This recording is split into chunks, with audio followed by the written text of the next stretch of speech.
हम शगुन वाचन, न्योता और मंगल स्नान और पितरों का आवाहन ये मांगल गाएंगे। उनका अंश थोड़ा थोड़ा सिखाएंगे और नामकरण और मुंडन में भी हम थोड़ा थोड़ा मंगल स्नान और जिस समय बाल न्यूते जाते हैं वो, और जनेऊ में जिस समय जनेऊ धारण ब्रह्मा जी के द्वारा कराया जाता है बटुक ब्रह्मचारी को, उसके विषय में बताएंगे। जिनको लोक गायक कह रहे हैं, मैं उन्हें लोक गायक मानता ही नहीं हूँ। जब आप लोकगीत गाते हैं तो आप लोक गायक होते हैं। मेरी खुद की रचना, मैंने एक गीत लिखा, उसको गाया तो मैं लोक गायक नहीं हो गया। वो गीत है, वो लोकगीत नहीं है। लोकगीत क्या होता है? जो पौराणिक है, जो ऐतिहासिक है, जिसकी वाचिक परंपरा है, मौखिक परंपरा है, वो लोकगीत होता है। नेगी जी कोई गीत लिखते हैं, वो लोकगीत नहीं है। या फरसवान जी कोई गीत लिखते हैं, वो लोकगीत नहीं है। जब तक हम गाँव के औजी को, ढोल बजाने वाली महिलाओं को, हुड़का वादक को, मांगल गाने वाली थरिया, चौफला, मांगल, चांचड़ी, झुमेलो, इन महिलाओं को रिकॉर्ड करते हैं, उनके गीत लोकगीत होते हैं, जो जन जन के होते हैं, व्यक्ति विशेष का लोकगीत नहीं होता। तो रही बात आपने जो कहा आज के गायकों की, तो पहली बात तो वो लोकगीत गाए।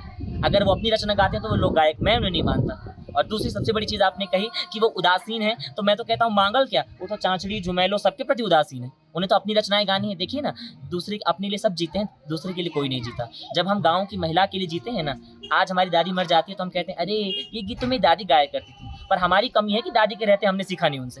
तो वही वाली बात है।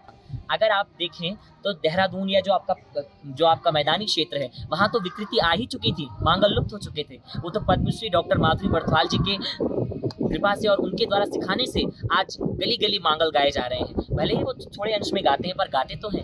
तो आप देखिए, पहाड़ों में जो गढ़ था मांगल का, वहाँ से तो लोग पलायन कर गए, परंतु मैदानी क्षेत्रों में मांगल गाए जा रहे हैं। तो मेरा तो ये मानना है कि अकेली माधुरी जी कितना कर सकती हैं। उन्होंने 24 किताबें लिख करके मांगल या अन्य लोकगीतों को संरक्षित किया है। ये हमारा कर्तव्य बनता है कि हम उनका अनुसरण करें और उनका अनुकरण करें। और रही बात सरकार की, तो सरकार इसमें पूर्णतः, जिसे कहते हैं कि ध्यान नहीं दे रही है, विमुख है। तो हम लोगों ने हमने शुरुआत किया कि क्योंकि हम भी युवा हैं, तो अपने साथ हम युवा लोगों को जोड़ें और वो लोग इस चीज़ को संरक्षित रखें और मतलब अच्छे तरीके से, मतलब और गीतों को भी, मतलब हमारा कहना है कि आप और स्टेट के भी आप लोग गीत जरूर गाएं, लेकिन अपने स्टेट का तो आना मतलब कंपल्सरी आना ही आना चाहिए। दूसरा, हमें 3 दिन में तो पूरा सीखना असंभव है, लेकिन हमारी कोशिश है कि तरीका उनको बता दें। क्योंकि एक ही अगर हम माना गणेश का ही सिखाते हैं, तो गणेश भी बहुत बड़ा मांगल है, तो उसमें से हम कुछ कुछ बता दे रहे हैं। उसके बाद वो बच्चों को लिख के दिया जाएगा, वो बच्चे गाएंगे और ये होगा गणेश से लेके अंतिम तक सिखाया जाएगा। अभी तक फिलहाल फेरों के मांगल तक हमने सोचा है कि फेरों तक अगर हो सके तो हम वहाँ तक उनको सिखाएं। पहले तो जिन युवाओं ने इस कार्यक्रम का आयोजन किया है, उनके लिए पहले तो मैं बहुत बहुत बधाई देती हूँ कि जहाँ आज के आधुनिक युग में जो हमारी युवा पीढ़ी है, जो हमारे परंपरा है, जो कल्चर है, उनको भूलते हुए जा रहे हैं। ऐसे में इस तरीके की मांगल प्रशिक्षण का पहल करना एक बहुत ही सराहनीय कार्य है।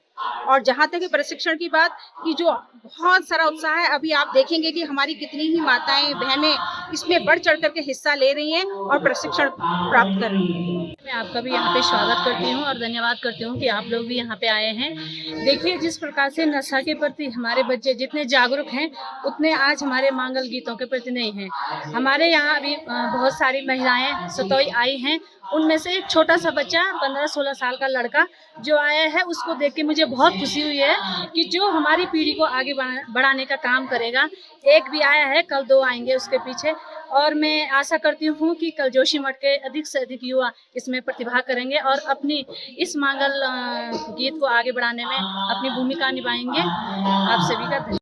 अगर आप ये वीडियो YouTube पर देख रहे हैं तो हमारे चैनल को सब्सक्राइब कर बेल आइकन दबाएं और Facebook पर देख रहे हैं तो हमारे पेज को लाइक करें।